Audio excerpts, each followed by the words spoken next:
folks, this is going to be the My Goth Tag, which was, well, I got it by watching Orthea 333.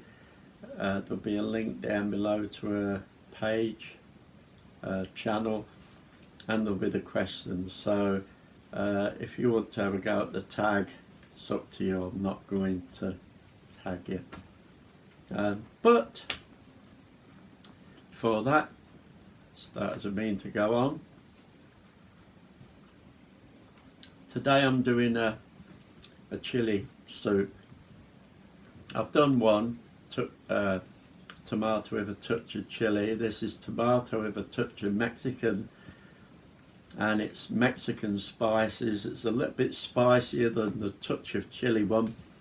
It's really nice, so if you can find it, have a go. If you're in the UK, Asda and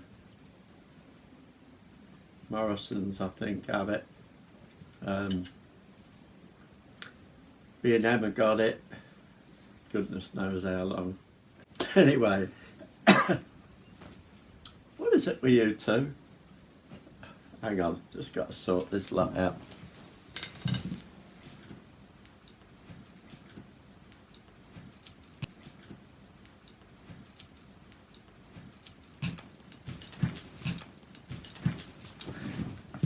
What the flipping heck is it with them? Keep flipping doing that. Got my glasses now. Okay, what we came here for, the My Goth Tag, and I've got it on here, so if I'm not bloody quick enough, I'm going to keep losing the words, I know. So I've got to wear these now. There's 10 questions, so I won't be too long with these. 1, regarding your style, do you take any inspiration from subcultures that are not goth, industrial or darkly inclined? If so, which ones? Well, if you sort of look at me, really, kilt and everything, I wear study things and that type of thing. So I would say there's a punk influence in there, because I did hear once that somebody told me, oh, there was some women at the bus stop having a bit of an argument. He's goth. No, I don't think he is, he's punk. No, I think he's goth. No, he's punk. So that bit must stand out. The kilt and everything I took from a goth in America that actually wore a kilt. Not the goth type kilt, but a kilt, boots and everything. I thought, that's what I'm going to do. So I got that from there. I get influence really from history, lots of the historical things that come in films and everything. I don't particularly want to look like a Scotsman every day that's going to a wedding or something. I want to look more like I'm running down a bloody hill shouting, "Arr!" I don't know. So yeah, I get influence from all those areas, but people seem to know what it is. I don't have to sort of make an issue of, is it me? I know what it is. Okay, number 2. Do you wear makeup that is influenced by goth or darkly inclined subculture, even when you are not going to a goth or darkly inclined function? Makeup, I've got all this, so can't do a lot. I'm pretty bloody hopeless. If I did eye makeup and that, I'd look like a freaking panda. I might get some woman in my life one day to have a go at it and see what I look like, but if I did it, I might do a video one day of putting goth makeup on. You'll see what I mean. I look like a freaking panda. I'm just no good. The only thing I do wear is that, and that's always black nail polish. I haven't done it for about, must be 6 months or more now. Just didn't get round to it. I'm alright that way. I'm not so bloody good left-handed. So yeah, makeup wise, influences or whatever, I look bad enough without freaking makeup. Just that. Number 3, what is the dumbest, lamest question you have been asked regarding your alternative appearance? Well, to be honest, people don't ask me anything. Some people, I get to talk to them eventually, and they sort of come out was they was a bit worried to ever say anything. No, I don't really ask anything, but there was once. Before I started wearing the kilt and everything and become the kilty goth, I was known roundabouts as the man in black, because I'd just wear all black, chains and everything, but all black. But people knew that I was goth. In fact, I'm not even sure if that goth or punk was at the all black stage, and the strangest was, I was at a bus stop one day, and a woman said, "Are you a priest?" I thought, I could sort of see it, that I had a black coat on, a pretty long black coat. I had a black shirt on, I had a black tie on. I did have chainy bits and all that on with it. I can sort of see it, but I can't. But yeah, if I was ever asked anything strange, that would probably be it.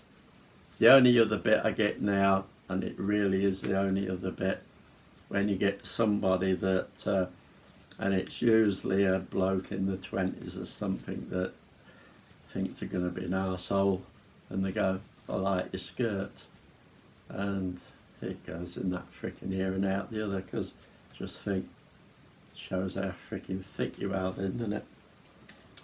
I know they're arsing about, but yeah. Are you a priest? And I've lost it. 4, describe the alternative scene where you live. This may include all darkly inclined scenes. Describe it. You've heard of The Invisible Man? Films, books and everything. It's very much like that. Unless I'm missing something, there's nothing around here. The nearest I would have to go is Manchester or somewhere like that. Yeah, there is a lot of goths around here. I do come across them, and we have an eye and all that sort of thing, and friends. But scene-wise, clubs, all that sort of thing, you know, no, not round here. Not what I know of. And to be honest, you know the old saying, been here, done that, got the t-shirt. Yeah, when you get older, for some of us it's a little bit like that, been there, done that, got the t-shirt. I'm not so much into all that anymore. Just being. I've been there, done that. 5. Are any of your relatives a part of the goth, industrial or darkly inclined subculture? No. 6, other than the music, if you had to pick a part of the subculture to love the most, what would it be? Oh, bloody hell. I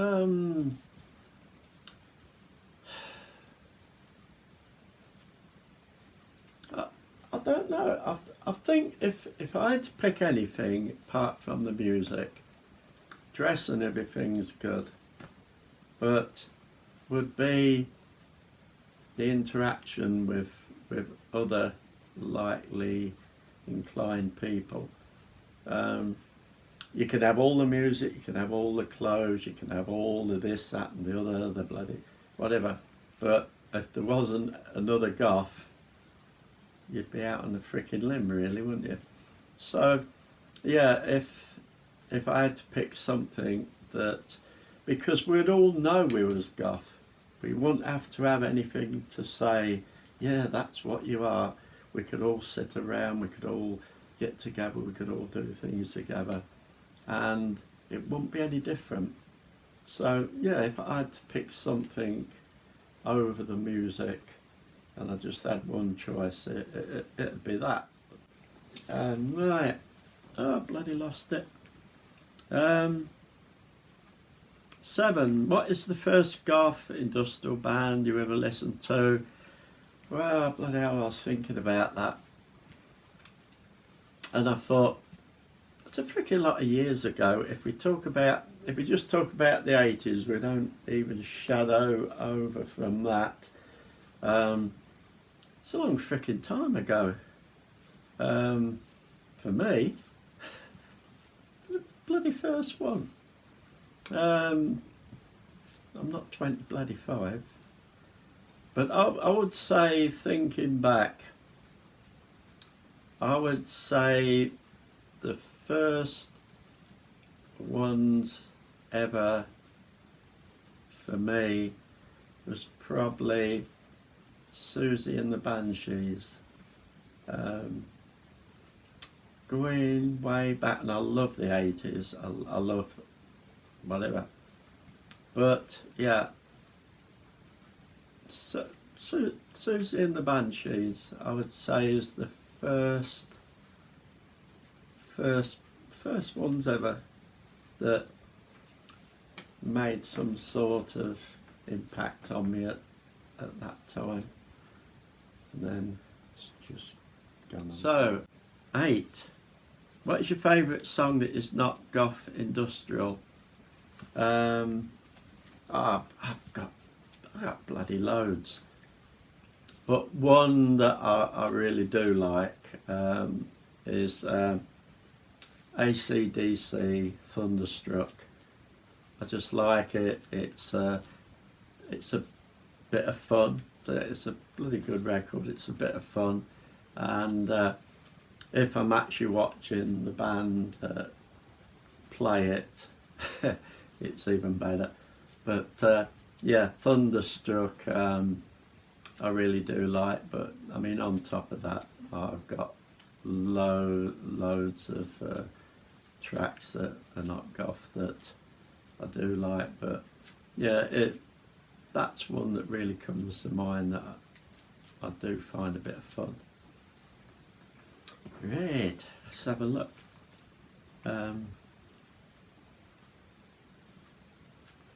9, if you were planning a goth vacation, where would you go and what would you see? I would go to see, I had to think about this, I would go to see the Bone Church, because anybody knowing me, I love skulls. I've got loads of fake skulls, some fun, some pretty realistic. I got one that's medical quality. I'm not sure whether I will this year or maybe next year. I plan on getting a real human skull, but if I do that, I might end up freaking keep buying them. Anyway, yeah, that's beside the point. So you know that I really love that. But if I could do it, I'd buy enough to bloody turn this into the Bone Church. So yeah, if I went on a vacation, somebody said, let's go, it would be the Bone Church. I'd like to have a look at that. And the last one, can you share a quote or saying that is your life philosophy? Well, people that do know me know that I'm Christian, so I'm a Christian goth. But I don't go flaunting at everybody. It's not the point of Christianity. But a quote that I learnt, it's a little poem I learnt quite a while back, I really like, because it puts some things into perspective, whether you're Christian or not. And it goes like this: when you get to heaven, you will likely view many folks whose presence there will be a shock to you, but keep it very quiet. Do not even stare. Perhaps there'll be many folks surprised to see you there. Maybe I should do that again. When you get to heaven, you will likely view many folks whose presence there will be a shock to you, but keep it very quiet. Do not even stare. Perhaps there'll be many folks surprised to see you there. And why do I like that? Because it's saying, don't judge other bloody people, because we look at other people and we go, oh, look at the way they dress, look at the way they don't dress, look at this, look at that. And you're not realising as you're bloody doing that, there's people over there going, oh, look at him, look at her, you know. So for however much we want to look at people, we don't realise that we might be as bad as what we're judging. So don't judge people, get on with bloody life. So that's my favourite little poem, quote, whatever you want to put it. So folks, there you go. That's my bit for the day. I'm going to finish this. Enjoy the rest of your evening if you're in the UK or somewhere of a similar time. If you're in America or somewhere and you're just getting up, have a lovely day. See you later, folks.